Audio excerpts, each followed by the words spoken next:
Lisieux, capitale du Calvados.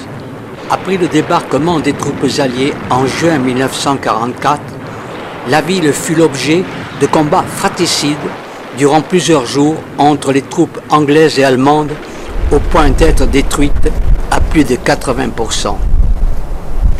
La basilique, érigée en 1923 en mémoire de Sainte Thérèse de l'Enfant Jésus, sur la colline la plus haute dominant la cité et sur une plateforme de plus de 3000 mètres carrés, fut épargnée, alors que la cathédrale était détruite à 60%.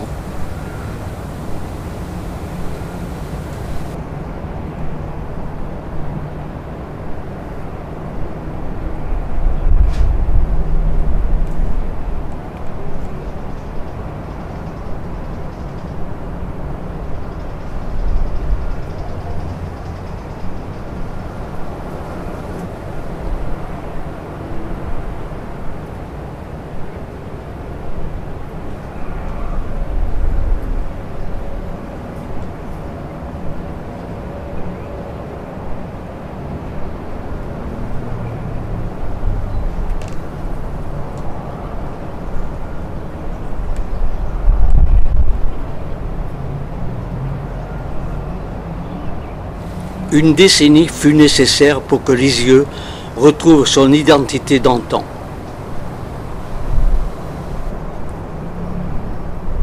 Un cimetière anglais rappelle la mémoire de ceux qui sont tombés pour libérer la ville du joug de l'occupant.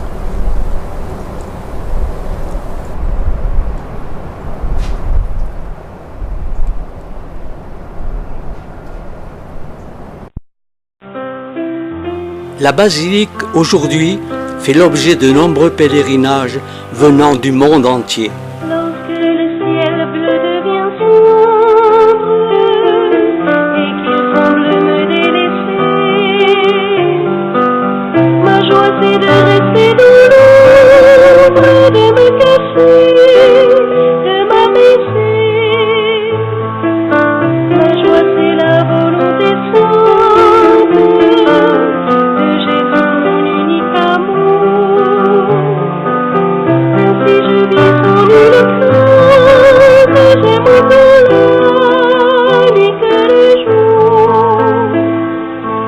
Oh Jésus, ma joie, c'est de t'aimer.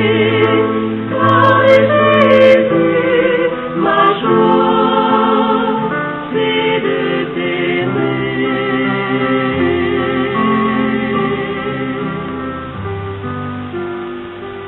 Ma joie c'est de rester petite, aussi quand je prends mon chemin. Je puis me relever bien vite et je démarre, prends par la main. Alors le comblant de caresses, je lui dis qu'il est tout pour moi. Et je redouble de tendresse lorsqu'il se dérobe à ma foi. Oh Jésus, ma joie, c'est de t'aimer. Oh Jésus, ma joie, c'est de t'aimer.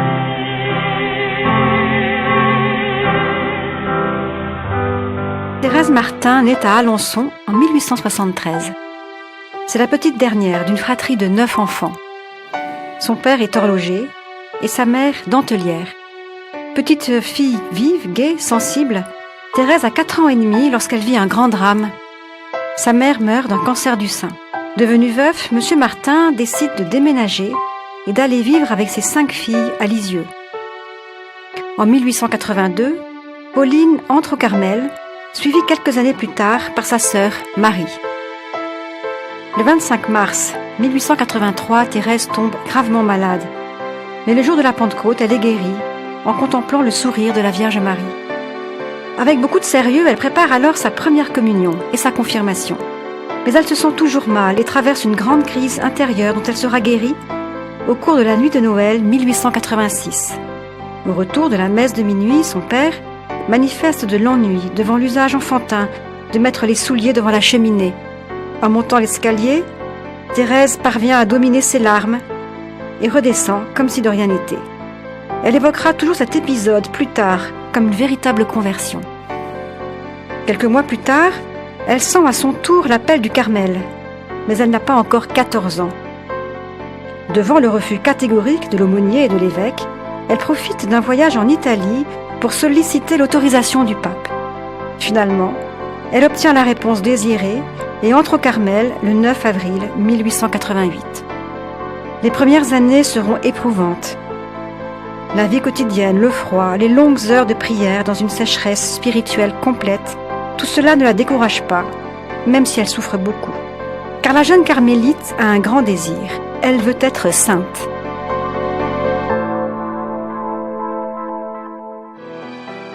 Pour y arriver, elle a trouvé qu'il fallait tout faire par amour.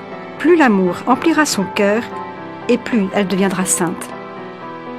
Thérèse a trouvé le meilleur moyen d'aller à Dieu, comme un enfant dans la confiance, sans crainte et sans effort, en lui offrant ses faiblesses et pour qu'il agisse en nous, à notre place. C'est ce qu'on appelle la voie d'enfant spirituelle, un vrai chemin de sainteté pour tous. En 1896, Thérèse commence à cracher du sang. Elle meurt en 1897, emportée par la tuberculose, prophétisant humblement qu'elle passerait sa vie au ciel à faire du bien sur la terre. Très vite, on lit ses écrits, parus dans un livre, Histoire d'une âme, et on découvre son génie spirituel. Thérèse attire aujourd'hui des millions de croyants et de non-croyants du monde entier. Ses reliques parcourent les 5 continents, elle convertit les cœurs et apaise beaucoup de souffrances.